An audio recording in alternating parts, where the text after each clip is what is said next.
अंतर्राष्ट्रीय योग दिवस की हार्दिक शुभकामनाएं। इस वर्ष अंतर्राष्ट्रीय योग दिवस का थीम है वसुधैव कुटुंबकम, जिसका अर्थ है पृथ्वी मेरा घर। तो यह मूल मंत्र सनातन धर्म का है और इस वर्ष हमारे यशस्वी प्रधानमंत्री ने इसी को अंतर्राष्ट्रीय योग दिवस का थीम बनाया है। जैसा कि आप सभी को पता है, हमारे प्रधानमंत्री श्री नरेंद्र मोदी जी के अथक प्रयास से 2015 में हमने प्रथम अंतर्राष्ट्रीय योग दिवस मनाया था। योग से आप शारीरिक रूप से, मानसिक रूप से, भावनात्मक रूप से स्ट्रांग बनते हैं और इससे पॉजिटिव एनर्जी, सकारात्मक ऊर्जा का संचार होता है। तो हमें योग को अपने दिनचर्या का हिस्सा बनाना चाहिए। खासकर हमारे जितने भी छात्र हैं वो उनमें तनाव या किसी तरह की बीमारियां जैसे कि शुगर, मोटापा, इन सब बीमारियों को ये योग दूर करता है और आप में सकारात्मक ऊर्जा का संचार करता है। तो सुबह योग करने से आप पूरे दिन चुस्त रहते हैं और आप अपने कार्य को अधिक क्षमता के साथ कर पाते हैं। वो बच्चे अपनी पढ़ाई अच्छे से कर पाते हैं, जो प्राध्यापक हैं वो अपना अच्छा पढ़ा पाएंगे। तो मुझे मेरी तरफ से ये लगता है कि योग को हमें अपनी दिनचर्या का हिस्सा बनाना चाहिए। जय हिंद, जय भारत। सुप्रभात। सभी को अंतर्राष्ट्रीय योग दिवस की बहुत शुभकामनाएं। इस वर्ष के अंतर्राष्ट्रीय योग दिवस का थीम वसुधैव कुटुंबकम, पृथ्वी ही मेरा घर है। जैसा कि आप सभी को विदित है, हमारे यशस्वी प्रधानमंत्री श्री नरेंद्र मोदी जी के एफर्ट से इसको यूनाइटेड नेशन असेंबली में 2014 में पारित किया गया कि 21 जून से वो अंतर्राष्ट्रीय योग दिवस मनाया जाएगा। अगर देखें तो योग जो है करीब 5000 वर्ष पूर्व योग का विकास सभी चरणों में किया गया, जिसमें शारीरिक, मानसिक, भावनात्मक और आध्यात्मिक रूप शामिल थे। योग का सबसे पहले उल्लेख ऋग्वेद में किया गया है, जो 5वीं या 6वीं शताब्दी ईसा पूर्व के आसपास शुरू हुआ। प्राचीन ग्रंथों में, भारतीय ग्रंथों में भागवत गीता, उपनिषद, योग विशिष्ट, हठ योग प्रदीपिका, गेरंडा संहिता, शिव संहिता, प्राण आदि में भी इसका जिक्र मिलता है।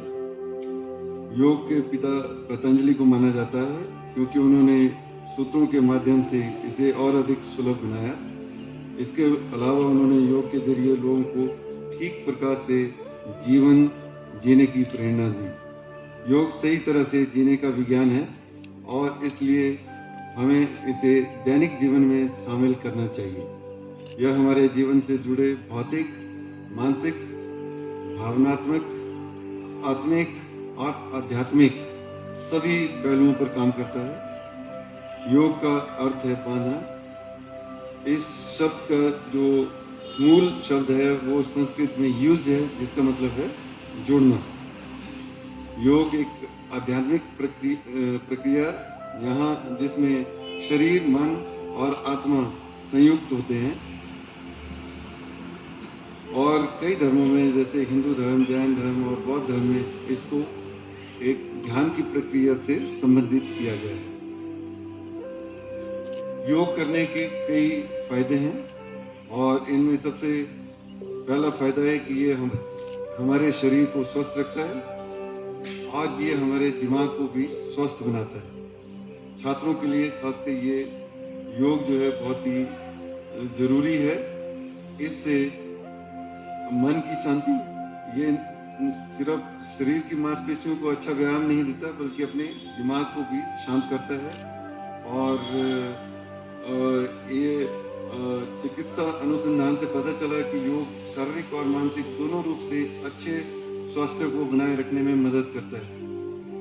योग तनाव से राहत देता है और बेहतर नींद लाता है और भूख और पाचन भी बढ़ाता है। आपने देखा कितने ही योग के हमने जो काम अभी एक्सरसाइज की, तो हमारे इंस्ट्रक्टर बता रहे थे कि इससे आपके पाचन शक्ति बढ़ेगी, इससे आपका पीठ में थोड़ा स्ट्रांग होगा। तो इस तरह से हर योग का एक एरिया है जो बॉडी को तनाव मुक्त करता है।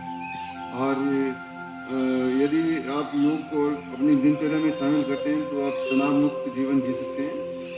और ये भी अध्ययनों से पता चला है कि आज कितने ही लोग तनाव में हैं, तो इसको अगर हम योग को नियमित रूप से अपने दिनचर्या में हिस्सा बनाएंगे तो इससे हम तनाव मुक्त रहेंगे और ये शरीर को थकान से दूर रखता है।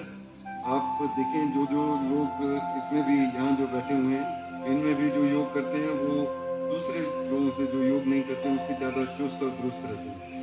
तो और ये कितने ही जो रोग हैं उनका भी ये इलाज है योग में। तो अगर आप रोज योगाभ्यास करेंगे तो रोग आपको छू भी नहीं सकते। और जैसे कि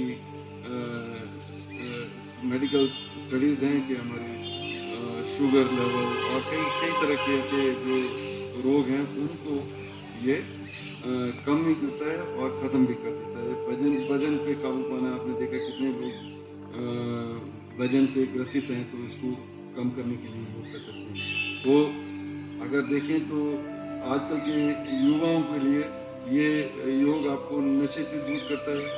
ये एक सकारात्मक ऊर्जा का संचार करता है और ये आपकी रचनात्मकता में वृद्धि लाता है। मुझे लगता है कि ये योग शिविर जो है हमारे संस्थान में इसके आगे भी चलता रहेगा, ना केवल एक दिन हम योग बनाएं, पर मुझे लगता है कि हमें इसको एक जैसे हम भोजन करते हैं या कुछ करते हैं डेली रूटीन का इसको एक हिस्सा बनाना चाहिए। इससे हमें काफ़ी फ़ायदा मिलेगा। मैं धन्यवाद देता हूँ एसएसवी वालों को जिन्होंने जो हमारे साथ यहाँ जुड़ के योग कर रहे हैं, हमारे छात्र जो सभी जल्दी उठ के आए हैं आज। तो आप ये भी देख सकते हैं कि इससे अगर आप जल्दी उठेंगे तो जल्दी सोएंगे। मुझे लगता है एक अगर हम सोने की रूटीन बना लें तब भी तनाव से आप दूर रह सकते हैं। तो योग के हर पहलू से आपको कुछ ना कुछ फ़ायदा जरूर मिलेगा। तो मुझे लगता है कि यहाँ उपस्थित सभी लोग ये प्रण करेंगे कि हम इसको अपने जीवन का हिस्सा बनाएंगे और इससे जो भी हमें मानसिक शारीरिक फायदा मिलता है वो लेंगे। जय हिंद, जय भारत। कोई भी स्टिफनेस ना हो, टाइटनेस ना हो, उनको रिलीज करेंगे, रिलैक्स रखेंगे।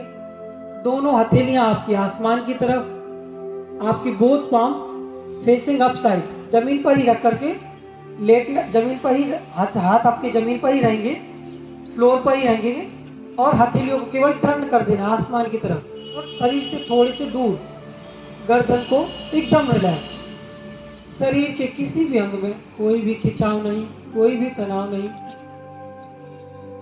पूरी तरह से शिथिल, रिलैक्स। बंद आंखों से अपने शरीर को देखते जाइए। लंबी गहरी श्वास लेंगे और पूरा एब्डोमेन को श्वास से भर देंगे। जैसे आप बलून में हवा मिला लेंगे। दोनों हाथों को सिर के नीचे रख लेंगे और पैरों को मोड़ करके, घुटनों को मोड़ करके इसको बटक्स के पास में लेके आएंगे, साइड में जमीन पर लेके जाएंगे। ट्विस्टिंग फील हो, रिलैक्स रहे आप। दूसरी साइड कीजिए और फिर धीरे से वापस पैरों को सीधा कर लेंगे और बाईं साइड की तरफ करवट लेकर के धीरे से उठ करके अपनी जगह पर बैठ जाएंगे। कोई भी बिना किसी मूवमेंट की ज्यादा ना करते हुए अपने आप को रिलैक्स रखेंगे और किसी भी एक ध्यानात्मक आसन की स्थिति में आप बैठ जाएंगे, जिसमें भी आप आराम से बैठ सकते हैं। सुखासन जिसमें हम सभी बैठते हैं, पद्मासन, स्वास्तिकासन, सिद्धासन, ये सभी ध्यानात्मक आसन होते हैं। इनमें से किसी में भी आप आराम से एक आसन में बैठ जाइए। बस ध्यान रहे प्राणायाम। अब हम अगले अभ्यास करेंगे प्राणायाम। प्राणायाम की तरफ चलेंगे। उसमें से पहले और दोनों हाथों से अपनी हील्स को पकड़ लीजिए। दोनों पैरों में थोड़ा सा गैप रहेगा, दोनों पैरों में थोड़ा सा डिस्टेंस कीजिए, अपनी हील्स को पकड़ लीजिए और अब धीरे कमर वाले हिस्से को उठा दीजिए जमीन से ऊपर। सेतु बंध, सेतु का अर्थ होता है ब्रिज। ब्रिज की जैसी कुछ स्थिति बनती है इस अभ्यास में। कमर को उठा देना है, आपके कंधे जमीन पर रहेंगे, पैर जमीन पर रहेंगे और अपनी कमर को ऊपर की तरफ पुश करके रखना है। थोड़ी देर होल्ड कीजिए, आपके बटक्स भी ऊपर उठेंगे।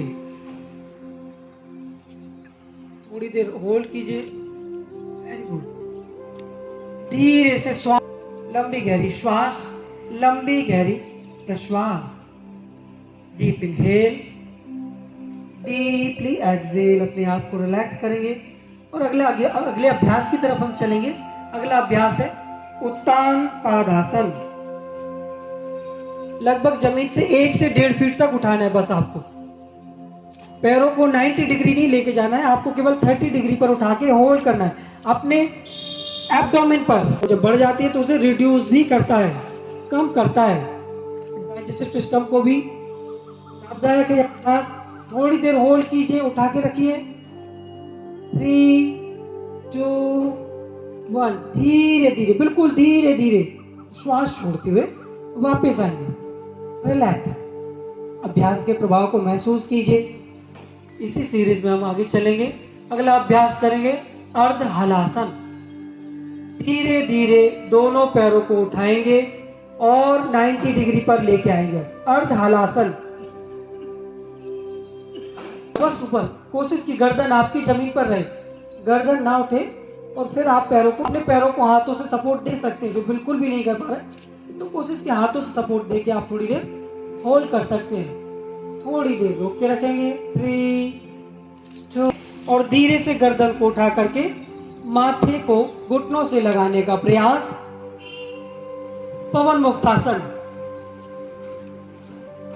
थोड़ी देर रोक के रखेंगे। इससे आपके एब्डोमेन पर प्रभाव के लिए दे। यह अभ्यास लाभदायक है। धीरे से गर्दन करेंगे। जो आपका सबसे प्रिय आसन है शव आसन। और इस स्थिति में अपने आप को रिलैक्स करेंगे। अगला अभ्यास करेंगे हम भद्रासन।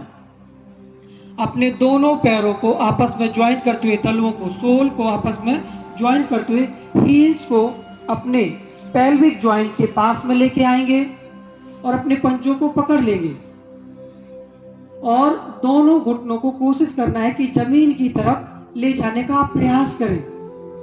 भद्रासन। आपके पेल्विक ज्वाइंट, आपकी जो कमर से निचले वाले जोड़ हैं, उनको सभी को रिलैक्स करने के लिए यह अभ्यास कुछ देर होल्ड करेंगे, रोक के रखेंगे वहीं पे। आंखें बंद करेंगे, अभ्यास के प्रभाव को महसूस करेंगे। कमर गर्दन सीधी रहेगी। धीरे से वापस इनहेल करते हुए और एक्सहेल करते हुए दोनों पैरों को दंडासन में ले आएंगे, सामने की तरफ फैला लेंगे। अगला अभ्यास करेंगे हम वज्रासन।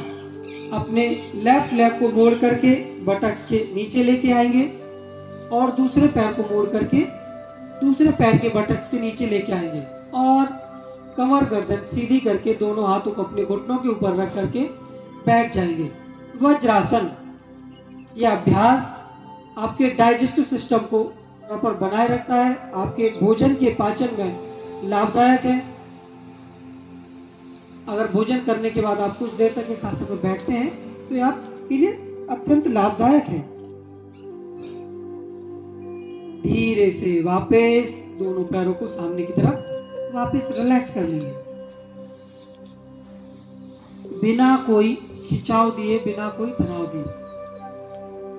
धीरे से फिर से वज्रासन की स्थिति में आएंगे और अपने घुटनों के ऊपर खड़े, इसलिए इसका नाम है ऊष्टासन। अपने दोनों घुटनों में थोड़ा सा गैप कर लेंगे ताकि आप इजीली इस आसन को कर पाए। अपने दोनों हाथों को कमर पे सपोर्ट देंगे और धीरे से इनहेल करते हुए पीछे की तरफ जाने का प्रयास करेंगे। कमर पे सपोर्ट देते हुए गर्दन को पीछे ढीला छोड़ देंगे और जितना आप जा सकते हैं आराम से पीछे की तरफ जाएंगे और धीरे से इसी अभ्यास में इनहेल करते हुए वापस। और जो लोग कर सकते हैं वो पूर्ण उष्ट्रासन करेंगे, उष्ट्रासन करेंगे। जो नहीं कर सकते तो कमर पे ही हाथ रख के कर सकते हैं। धीरे से दोनों हाथों को, एक एक हाथ को ले जाके अपनी हील्स पे रखना है, अपनी दोनों एड़ियों पे। जो इजीली कर सकते हैं वो ही करेंगे, अदरवाइज आप कमर पे ही सपोर्ट देके कर सकते हैं। प्रारंभिक अभ्यासियों के लिए इसलिए पहले अर्ध उष्ट्रासन करते हैं, फिर उष्ट्रासन।